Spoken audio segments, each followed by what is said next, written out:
মাগরিবের নামাজের পরে ছোট্ট একটি দোয়া 7 বার পাঠ করবেন। নবীজি বলেন 70টি বিপদ থেকে আল্লাহ পাক তাকে হেফাজত করবে, এবং এই 70টি বিপদের মধ্যে সবচেয়ে ছোট্ট বিপদ হলো আল্লাহ পাক তাকে দারিদ্রতা থেকে মুক্তি দান করবেন। আপনি কল্পনা করতে পারেন 70টি বিপদের মধ্যে যদি ছোট্ট বিপদ হয় দারিদ্রতা, তাহলে বড় বড় বিপদ কি হতে পারে। আমি এই হাদিসটা পড়ে অবাক হয়েছি। নবীজি সাল্লাল্লাহু আলাইহি ওয়াসাল্লাম বলেন, তিরমিজি শরীফের 3601 নম্বর হাদিসের মধ্যে আল্লাহ রাসূল সাল্লাল্লাহু আলাইহি ওয়াসাল্লাম বর্ণনা করেন, নবীজি সাল্লাল্লাহু আলাইহি ওয়াসাল্লাম বলেন 70টি বিপদ থেকে আল্লাহ পাক তাকে হেফাজত করবে, এবং সবচাইতে ছোট্ট বিপদ হলো তাকে দারিদ্রতা।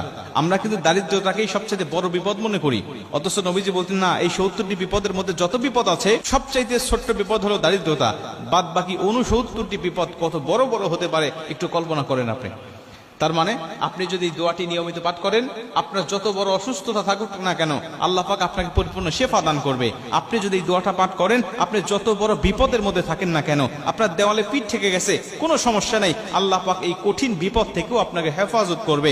আপনি যত বড় দুশ্চিন্তার ডিপ্রেশনের মধ্যে থাকেন না কেন, এই দোয়াটি যদি আপনি নিয়মিত পাঠ করেন, আল্লাহ কঠিন কঠিন দুশ্চিন্তার ডিপ্রেশন থেকেও আল্লাহ পাক আপনাকে সম্পূর্ণ হেফাজত করবে। হাদিসটি হযরত আবু হুরায়রা রাদিয়াল্লাহু তাআলা আনহু বর্ণনা করেছেন। তিনি বলেন, নবীজি সাল্লাল্লাহু আলাইহি ওয়াসাল্লাম বলেন, তোমরা লা হাওলা ওয়ালা কুওয়াতা ইল্লা বিল্লাহ এটুকু সবচেয়ে বেশি বেশি পাঠ করো। কেন? এটা হলো জান্নাতের রত্ন ভান্ডার। এই লা হাওলা ওয়ালা কুওয়াতা ইল্লা বিল্লাহ এটা হলো জান্নাতের রত্ন ভান্ডার। যদি কোনো ব্যক্তি এই দোয়াটি বেশি বেশি পাঠ করে, তাকে জান্নাতের রত্ন ভান্ডার দান করা হবে। কল্পনা করতে পারেন, জান্নাতের রত্ন ভান্ডারের মালিক যদি আপনি হয়ে যান, তাহলে দুনিয়াতে আপনার কিসের সমস্যা, কিসের দুঃখ, কিসের ব্যথা, কিসের বেদনা, আপনি তো দুনিয়ার জমিনে সবচেয়ে সুখময় শান্তিময় একজন মানুষ।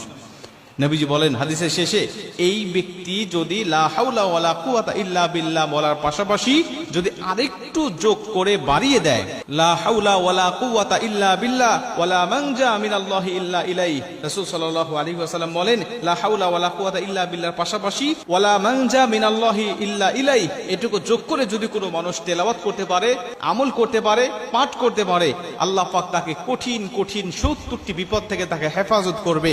আল্লাহ পাক তাকে বালা মুসিবত থেকে, দুশ্চিন্তা থেকে, রিজিকের অভাব থেকে আমার আল্লাহ পাক তাকে সম্পূর্ণভাবে হেফাজত করবে।